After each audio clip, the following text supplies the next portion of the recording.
Olá, senhores! Olá, senhoritas! Espero que estejam todos bem. Eu estou voltando aqui para mais uma videoaula sobre as competências do Enem. Para quem quer ficar craque na redação, nós vamos falar um pouquinho hoje sobre a terceira competência. Vamos lá? Bem, pessoal, a terceira competência, ela envolve selecionar, relacionar, organizar e interpretar informações. Também fatos, opiniões e os argumentos em defesa de um ponto de vista. Mas, professor, o que necessariamente isso quer dizer? Bom, primeiramente, pessoal, que a gente tem que fazer uma boa seleção de argumentos. Esses argumentos são importantes porque eles vão fazer com que o seu texto seja fácil de entender para quem lê, né? Ou, como diz o manual do Enem, a competência 3 trata da inteligibilidade do texto, ou seja, um texto inteligível que uma pessoa é capaz de entender através da inteligência, é aquele texto que é, entre aspas, entendível. Então, quem lê tem que entender o que você está dizendo. E para isso, o texto precisa de ter duas coisinhas. Primeiro, ele precisa ser coerente, né? As ideias têm que ser plausíveis, né? Dignas de aplauso, ideias que a gente olha e fala, uau, que legal, nunca tinha pensado nisso, né? Elas devem fazer sentido, né? Devem ser coerentes.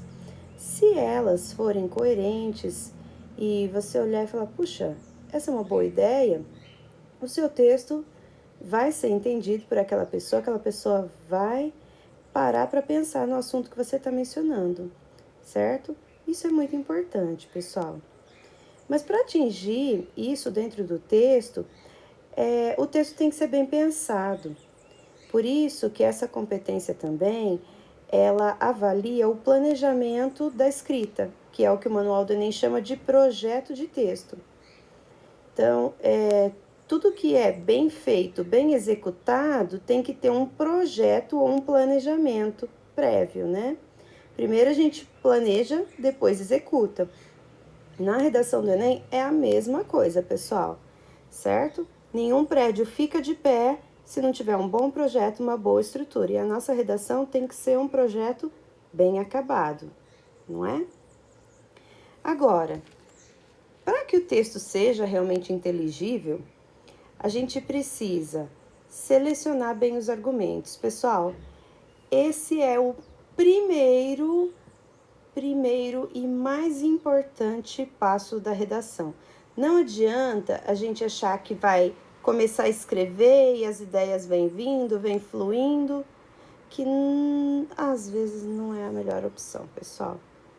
Salvo se a pessoa for muito boa na escrita, muito criativa, mas a maioria de nós acaba fazendo melhor se selecionar bem os argumentos. O que eu sugiro? Eu sempre sugiro observar qual é o tema proposto e se perguntar qual é o meu ponto de vista. Eu sou contra, eu sou a favor. Então, se eu vou escolher um ponto de vista, né, que é o que o Enem sugere, ou contra ou a favor, né, a gente deve se perguntar, tá, eu sou contra, mas por quê? E cada resposta para esses porquês vai ser um argumento. Então, uma boa lista de argumentos, eu sempre digo que deve ter uns 10 argumentos. Aquele que você pensou primeiro, provavelmente todo mundo vai pensar, então geralmente eu elimino aquele primeiro. A não ser que você seja uma pessoa muito diferente, muito fora assim dos padrões, aquele argumento que você pensou primeiro todo mundo vai pensar, é óbvio, né? Então, a partir do segundo, nós temos aí 9 argumentos para seleção. Desses 9 argumentos, eu vou escolher os 3 melhores. Ou, na dissertação do Enem, também é possível fazer usando 2 parágrafos de desenvolvimento, que é até uma estrutura boa para o Enem, tá? Então, eu posso usar 2 argumentos, os 2 mais fortes. Então, seleciono bem os meus argumentos, os melhores. E aí, nós temos que mostrar a relação de sentido entre as partes do texto, né? Deixar claro que uma parte está ligada ao outro, que tudo está falando, na verdade, do mesmo assunto. Uma ideia apoia e aprofunda a outra. Isso é muito importante. Então, aí o aluno vai apresentar essas ideias aos poucos, né? Ele faz aquela introdução, falando do assunto, mostra seu ponto de vista, depois ele vai trazer um primeiro argumento, aumentando, né, a nossa ótica sobre aquele assunto, e aí, na sequência, ele vai aprofundar, fazer o texto ter um pouco mais de peso, né? Quando o aluno faz isso, coloca as ideias aos poucos, vai colocando os argumentos mais fortes por último, ele consegue uma coisa muito importante que é a progressão textual, tá? O tema vai sendo desenvolvido e aprofundado aos poucos. Isso é muito importante, viu, pessoal? Também desenvolver os argumentos de maneira clara. Isso é muito importante. Deve ficar clara a relevância das ideias a cada novo argumento. Porque, à medida que você tem as ideias principais, o leitor tem que bater o olho no seu texto e saber que aquela é a ideia principal do seu parágrafo. Isso faz com que a pessoa grave aquilo que você disse e fica mais fácil para ela concordar. Agora, pessoal, um outro aspecto importante é a coerência. A coerência tem a ver com o entendimento do texto, tá? E a interpretação do sentido dado ao texto. Então, para um texto ser coerente, ele tem que fazer sentido para quem lê, tá? Para o seu interlocutor. Quando esse texto faz sentido para a pessoa, ela vai associar aquele texto com os seus conhecimentos de mundo e isso vai permitir que a pessoa reflita a respeito desse assunto. Pode ser que ela aceite e fale, puxa, rapaz, esse menino aqui escreve muito bem. Pode ser que a pessoa recuse e fale, não, eu não concordo. Ou até a pessoa pode começar a questionar o ponto de vista dela mesma ou da pessoa que escreveu. Puxa, mas essa menina falou uma coisa que eu nunca tinha pensado. Mas não é que é verdade? Então, esse é o objetivo do texto, né? Quando o texto ele é coerente, ele faz a pessoa pensar, refletir, às vezes até mudar um ponto de vista, né? Questionar os aspectos ligados ao seu texto ou a própria maneira de pensar que ela tem. Então, pessoal, o Manual do Enem sugere para nós que nós façamos um projeto de texto, né, da seguinte maneira. Primeiramente, nós temos que fazer um planejamento da redação, isso tem que ser feito antes de escrevê-la. Como eu já disse, nós temos que definir quais vão ser os argumentos que nós vamos usar, aqueles que a gente considerar os mais fortes. E é importante a gente escolher a ordem desses argumentos, tá? Sempre colocando aquele que eu considero que é mais forte por último, tá? Porque assim o seu texto vai se aprofundando aos pouquinhos, né? Ele ganha progressão textual. Tudo bem?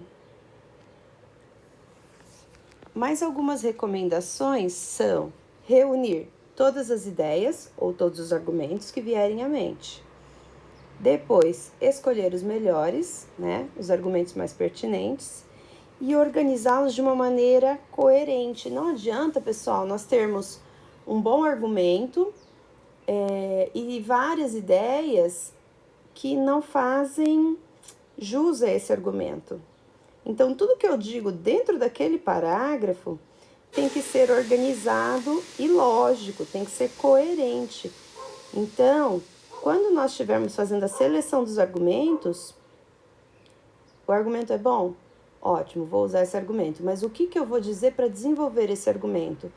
Se você não tiver o que dizer para desenvolver aquele argumento, é melhor escolher outro, que você tenha mais conteúdo, mais arcabouço, né, teórico e prático, talvez, para desenvolver, ok? Também definir a ordem, como nós já mencionamos, né? Vai fazer com que o texto seja mais facilmente entendido, tá? Fica mais lógico, mais fácil para quem lê. E a gente tem sempre que lembrar que os corretores têm muito pouco tempo por redação. Então, quanto mais prático o texto for, melhor vai ser a sua nota, ok? Além disso, pessoal, é importante a gente também examinar a introdução e a conclusão, porque nós fazemos o desenvolvimento do texto e depois a gente tem que ver se a introdução e a conclusão também estão de acordo com tudo o que a gente disse. Eu não sei se já aconteceu com alguns de vocês, né?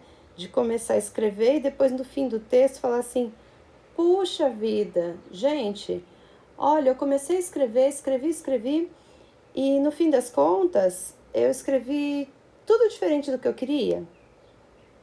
Isso indica, pessoal, falta de planejamento prévio, tá? Então, um projeto de texto evita que isso aconteça. Então, a gente volta, examina se a introdução e a conclusão estão de acordo com o que a gente disse, se todos os dados, se todas as opiniões estão apoiando o seu ponto de vista, tá? Se tudo está de acordo com os seus argumentos, se não tem nada fora de lógica, fora do lugar. Porque às vezes a gente, sem querer, pode dar a impressão de algo diferente do que a gente quer, na verdade, falar. E uma dica muito importante para isso, pessoal, é a revisão do texto. Revisem sim o texto. São 2 tempos bem gastos, tá? O primeiro momento de planejar o texto, selecionar os argumentos, separar quais a gente vai usar, é um tempo muito bem gasto. E o tempo da revisão é também um tempo muito bem gasto, tá? Porque é ali que você vai verificar se você esqueceu alguma vírgula, ponto, alguma coisa assim, acento. Também você vai verificar se tem alguma informação que está desencontrada ou desnecessária, tá? Informações desnecessárias, a gente tem que cortar do texto, ele tem que falar aquilo que realmente é o essencial e importante, né? Essencial e importante. 2 coisas assim que a gente tem que ter no nosso texto. E se tudo tá em conexão com o tema, com o ponto de vista escolhido. Certo, pessoal? Em resumo, essa competência pede que nós apresentemos a nossa tese, né, o nosso ponto de vista de uma maneira clara, selecionando bem os argumentos, para que eles possam ter sustentação, que eles possam ter base, né? Possam ficar bem estruturados. Também, essa competência mostra para nós que todas as informações dentro do nosso texto têm que ser coerentes e ligadas ao que foi dito antes. Os parágrafos não podem ficar como partes de uma colcha de retalho que não tiveram a ligação adequada, tá? Eles têm que formar um todo. Os argumentos precisam dessa junção, dessa união, para que o texto seja um todo e não partes, né? Os elementos coesivos são muito importantes para isso. Eu sempre pego no pé e falo dos elementos coesivos porque eles são muito importantes para unir os parágrafos sem deixar essa ideia de que são pedaços diferentes de um texto, né? Tudo bem? Se alguém tiver dificuldade ou se não souber o que são os elementos coesivos, pode inclusive olhar que tem uma aula só sobre elementos coesivos, tá bem? Bom, e também é importante o desenvolvimento das ideias através de explicações, exemplos, se você tiver dados estatísticos, alguma pesquisa que você leu. Essas coisas dão base, aprofundam, mostram que não é só você que pensa assim, mas elas justificam o seu ponto de vista, elas mostram que mais alguém, mais algum órgão competente ou uma pessoa especialista na área pensa como você. E isso ajuda a convencer, o seu texto se torna mais convincente e ganha uma melhor nota, que é tudo que a gente quer, né, pessoal? Aliás, falando em nota, observem só, na competência 3 do Enem, vai conseguir os tão queridos 200 pontos aquele aluno que apresentar as informações relacionando essas informações com o tema proposto de uma forma consistente e organizada, tá? Mostrando autoria na defesa do seu ponto de vista. O que é isso, professora? Configurar a autoria é nada mais do que mostrar que aquele ponto de vista é dele mesmo, que ele está falando com convicção, que não é uma ideia comprada de alguém ou que ele pegou de algum jornal, de um artigo, enfim. Ele mostra que ele está falando com propriedade. Isso é muito importante, isso configura autoria, tá? Então, esse aluno é o aluno que tira 200 pontos na competência 3 do Enem. Agora, professora, se eu não estiver muito inspirada... Não, gente, às vezes acontece. Então, aí a gente pode ter os 160 pontos, tá? 160 pontos é para aquele aluno que apresenta as informações de forma organizada, sim, com indícios de autoria. Então, ele, sabe, não tá ali 100% convicto daquilo que ele tá falando e tal, mas ele mostra em vários pontos do texto o seu ponto de vista, né? Embora às vezes a gente não consiga fazer isso de uma maneira muito ampla, né, como a gente gostaria, mas em vários aspectos o texto mostra que, olha, nesse ponto ficou claro o ponto de vista do aluno, nesse outro também. Então, são os indícios de autoria, tá? 160 pontos. Dependendo do que vocês estão pretendendo para o vestibular, dá sim para pleitear uma vaga, tá? 120 fica um pouco mais difícil, mas não é tragédia nenhuma tirar 120 em uma competência. O que não dá é para tirar em todas, né, gente? Tá? 120 pontos vai para aquele aluno que apresenta as informações, mas que se limita aos argumentos que estavam nos textos motivadores. Então, às vezes o aluno não consegue ir além daquilo que estava na coletânea, nunca leu sobre o assunto, nunca pensou. Por isso que eu digo sempre a vocês, gente, é muito importante ler. Ler, assistir aos jornais de grande circulação, as revistas que têm grande circulação também no país, tá? Canais, assim, idôneos, né, de informação. Isso é muito importante, porque a gente nunca sabe quando uma informação dessas pode ser necessária. E quando a gente tem essas informações, esse arcabouço, né, teórico, na hora necessária a gente vai ter como usar, tudo bem? Então, leiam muito, isso é muito importante. Bom, esses alunos que não tiverem isso, né, vão se limitar aos argumentos do texto motivador e isso baixa um pouquinho a nota. E geralmente eles fazem isso de maneira pouco organizada. São esses os que ganham os 120 pontos, que é meio que uma nota mediana, né, gente? Agora, de 80 para baixo a gente não quer, pessoal. Com 80 pontos, o aluno apresenta as informações de maneira desorganizada, contraditória, limita os argumentos dos textos motivadores, não caracteriza a autoria, não mostra o ponto de vista dele. Então, isso não é para nós, né? Não é para os nossos alunos. Tudo bem, pessoal? Vocês são muito melhores do que isso. Eu sei, eu tenho certeza, tá? 40 pontos aí para aquele aluno que apresenta informações pouco relacionadas ao tema, né? Dá aquela fugida do assunto, mostra o assunto de maneira incoerente e não defende um ponto de vista. Então, isso aqui também não é para nós, né? E 0, gente, se a pessoa apresentar informações que não estão relacionadas com o tema, né? E não tiver nenhuma defesa de ponto de vista. Então, esses 3 últimos aqui, eu sei que vocês nem precisam se preocupar com eles, né? O nosso jogo é de 120 para cima. Especialmente, nós queremos cravar os 200 pontos, tudo bem? E eu sei que vocês conseguem. Pessoal, eu sempre digo que tudo que eu disse aqui, sempre quando eu trago as aulas assim do Enem para vocês, tudo tem base na cartilha do participante do Enem, tá? Eu não inventei nada da minha cabeça, é importante a gente frisar isso porque o aluno tem que seguir aquilo que eles pedem, né? E a gente tá aqui para explicar, esclarecer e ajudar no que for possível. E eu espero ter ajudado. Se vocês Gostaram? Em breve a gente tem outras videoaulas como essa, tá bem? Muito obrigada e até a próxima!